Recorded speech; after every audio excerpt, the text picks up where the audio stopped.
प्रधानमंत्री जी को ये बताना पड़ेगा ना, बिहार के मुख्यमंत्री नीतीश कुमार जी को बोलना पड़ेगा ना कि आरएसएस कोटा कहाँ कहाँ है, किस किस के लिए। जो काबिल लोग होते हैं उनके लिए आरएसएस का कोटा क्यों चाहिए भाई? फिर ये तो अशोक चौधरी जी बताएं। अगर आपका दामाद इतना काबिल है, पढ़ा लिखा है, हमको कोई शक नहीं, हो सकते होंगे, तो आरएसएस कोटा क्यों चल रहा है फिर?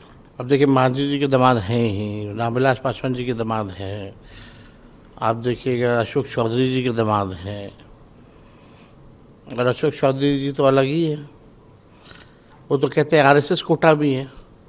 अब हम तो जानना चाहिए भाई, एक तो बीजेपी कोटा है, यहाँ आरएसएस कोटा भी है। खुद तो अशोक चौधरी पे हम ज़्यादा बोलना नहीं चाहेंगे, क्या है वो बिहार की जनता असलियत उनकी जानती है, लेकिन प्रधानमंत्री जी को ये बताना पड़ेगा ना, बिहार के मुख्यमंत्री नीतीश कुमार जी को बोलना पड़ेगा ना कि आरएसएस कोटा कहाँ कहाँ है, किस किस के लिए। यही मुख्यमंत्री जी पहले कहते थे कि अमित शाह के कहने पे फलना व्यक्ति को जो है हमने दल का राष्ट्र उपाध्यक्ष बना दिया।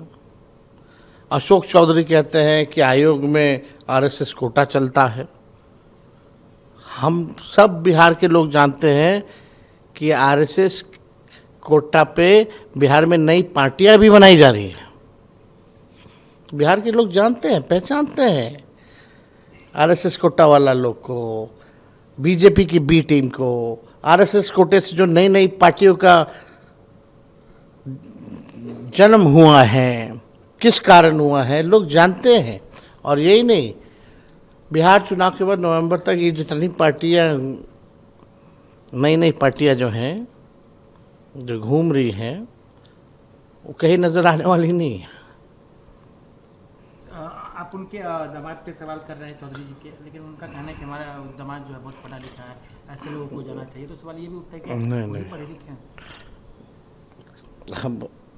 हम तो इस पे कहेंगे नहीं कुछ भाई। तो दमादे बनने के बाद वो क्यों बने?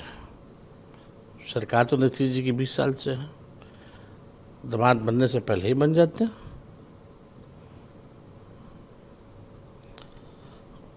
होगा ना, या दोनों बात कहते हैं, काबिल भी है और कोटा भी चलता है।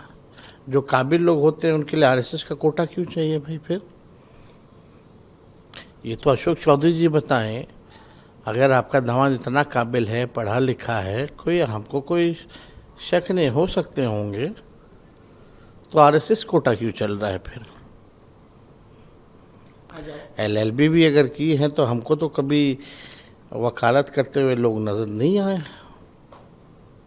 हम तो क्रिकेट खेले, फर्स्ट क्लास क्रिकेट खेले, आईपीएल तक गए, लोगों ने खेलते हुए देखा है, लोग जानते हैं।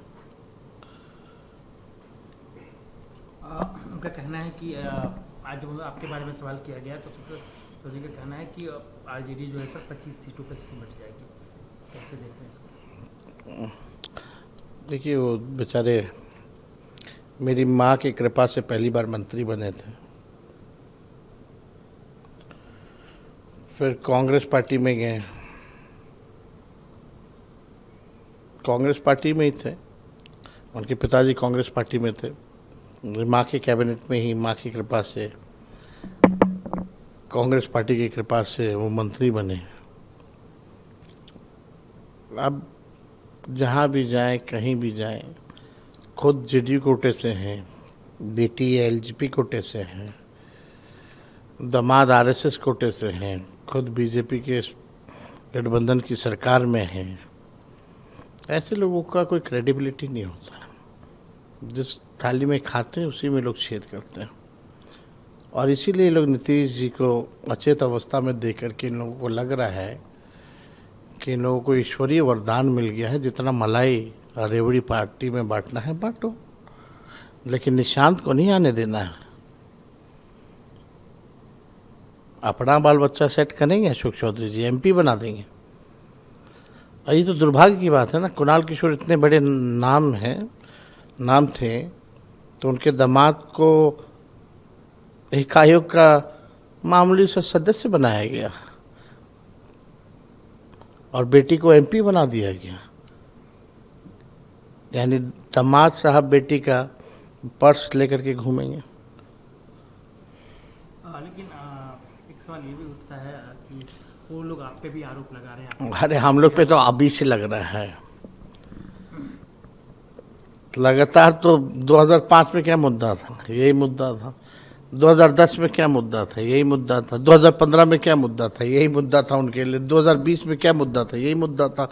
2025 में भी यही मुद्दा है। उनके पास उपलब्धि अपनी है नहीं ना सरकार की, ना भाजपा ना ही आपका बीजेपी, कोई उपलब्धि नहीं है। ना उनकी छोटी मोटी सहयोगी पार्टी तो छोड़िए, वो तो जो जितना दाना देगा उतना हमें संतुष्ट रहेगा।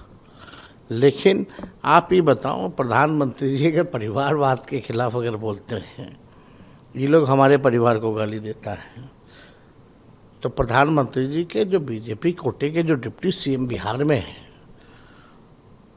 उनके पिता कौन है?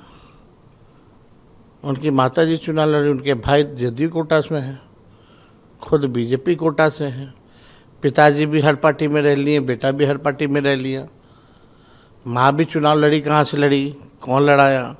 और आखिरी बार बेचारा चुनाव सम्राट जीता तो हम ही लोगों के दल से आखिरी बार चुनाव जीता, फिर चुनाव लड़ा, हारा, अब बैकडोर से डिप्टी सीएम है। तो ये तो प्रधानमंत्री जी अगर परिवारवाद के ऊपर देखते हैं तो थोड़ा चिराग पासवान जी को देख लें, जीतन राम मांझी जी को देख लें, सम्राट चौधरी को देख लें, और तीनों जमाई को माला पहना दें।